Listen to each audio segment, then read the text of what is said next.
ये क्या गुफ्तगू है, ये क्या गुफ्तगू है, ये क्या जुस्तजू है, ये क्या गुफ्तगू ये क्या जुस्तजू है ख्वाबों की दुनिया, है ख्वाबों की दुनिया, यहाँ मैं हूँ न यहाँ तू है। आँखों के सामने जो भी आता है हमें नज़र, देखिए जरा गौर कीजिए।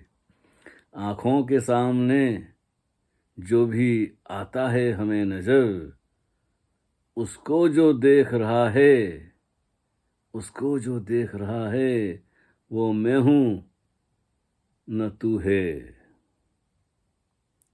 उसके बिना तो कोई भी मौजूद यहाँ नहीं, उसके बिना तो कोई भी मौजूद यहाँ नहीं।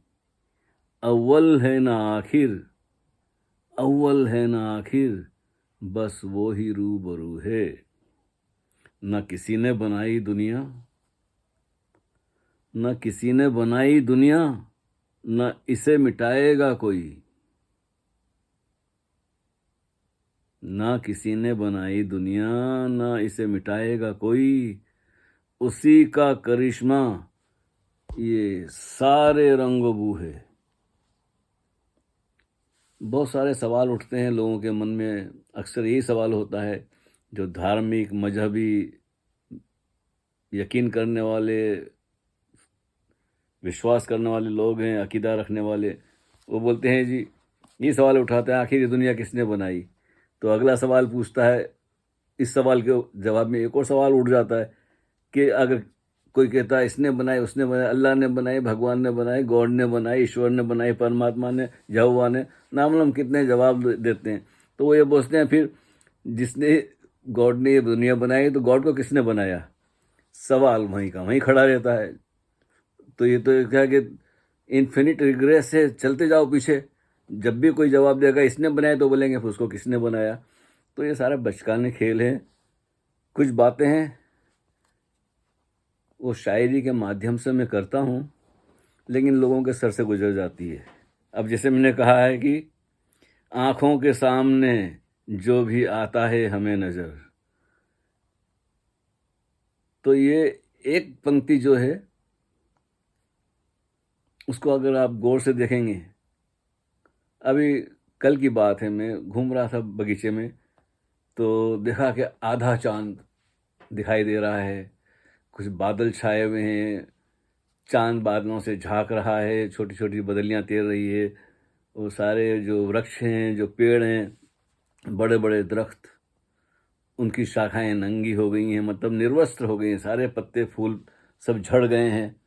तो उसका अपना सौंदर्य है। जब उससे चांद झांकता है तो बड़ी अजीब सी, मतलब एक बड़ा जो मंजर हो जाता है, जो दृश्य चारों तरफ, और फिर बीच में सनसनाहट की ध्वनि बड़ी मुखर हो जाती है, क्योंकि आसपास कुछ नहीं है। कभी कभी कोई पंछी बीच में जरा सा बोल देता है तो वो सन्नाटा टूट जाता है।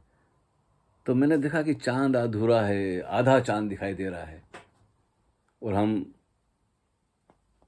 शब्दों में भी कहते हैं, लफ्ज़ों में भी कहते हैं कि आधा चांद है, लेकिन आधा चांद होता तो नहीं है ना।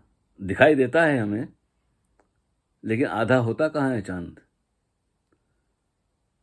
इस्लाम के मानने वाले तो बड़ी जिद करते हैं जी, उन्होंने, हमारे पैगंबर साहब ने चांद के 2 टुकड़े कर दिए, उंगली के इशारे से किए चांद के टुकड़े।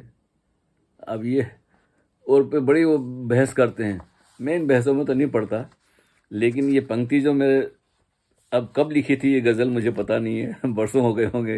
ये तला तुम नाम की किताब है मेरी, तला तुम। तो इस किताब का ये मैंने सोचा कि वो बहुत सारी बातें कर दी, कभी छोटी मोटी बातें भी करो ना, लंबी वीडियो हो जाती तो लोग देखते नहीं है। तो मैंने ये सोचा कि चलो कुछ पॉजिटिव विधायक बात करो। तो आँखों के सामने जो भी आता है हमें नज़र, जैसा नज़र आता है ज़रूरी नहीं कि वैसा सच में हो। देखो ना, चांद आधा दिखाई देता है, लेकिन चांद आधा कभी नहीं होता है। परछाई धूप छाँव का खेल है। पहाड़ पे जाते हैं, समुद्र किनारे जाते हैं, हैं तो दूर तक दृष्टि जाती है, फिर क्षितिज, उफक बोलते हैं, मायरेज क्या बोलते हैं इसको, क्षितिज दिखाई देता है, लेकिन क्षितिज होता कहाँ है? हमारी आंखों की सीमा है। ऐसा लगता है जमीन और आसमान छू रहे हैं एक दूसरे को। अगर हम स्पीड से दौड़ते हुए पहुंचेंगे बड़ी तेज रफ्तार में, तो हो सकता है एकदम एकदम एकदम आखिरी तक पहुंच जाएंगे। बचपन में ऐसा लगता था। बचपन में हम जाते थे वहाँ टेकरी पे, और वो बड़ा खूबसूरत जगह थी, बड़ा मैदान था, तो ऐसा लगता था जैसे सामने सूरज डूब रहा है, तो लगता है कि अभी बस थोड़ा सा और है, अगर बहुत तेज भागूंगा तो पहुंच जाऊंगा। बचपन था, 5-7 साल की उम्र, लेकिन कभी नहीं पहुंचता है कोई कहीं। दिखाई देता है आसमान जमीन से छू रहा है, क्षितिज है, लेकिन होता कहीं नहीं। ऐसी बहुत कुछ चीज़ें हमें दिखाई देती है, लेकिन वैसी वो होती नहीं है। विज्ञान ने तो साबित कर दिया है, साइंस ने तो साबित कर दिया है कि जैसा दिखाई देता वैसा है नहीं। हमारे देखने की बड़ी सीमा है। एक छोटा सा कण है रेत का, हम उसे पूरा नहीं देख सकते हैं। जब भी देखेंगे तो एक एक तरफा ही दिखेगा। एक पैसा, आप 10 पैसे का सिक्का ले लें या 1 रुपया ले लें, हाथ में रखें, तो एक तरफा ही दिखेगा, दोनों तरफ से एक साथ तो नहीं देख सकते ना आप, या चारों तरफ से तो एक साथ नहीं देख सकते हैं। तो आंखों की भी सीमा, सभी इंद्रियों की सीमा है।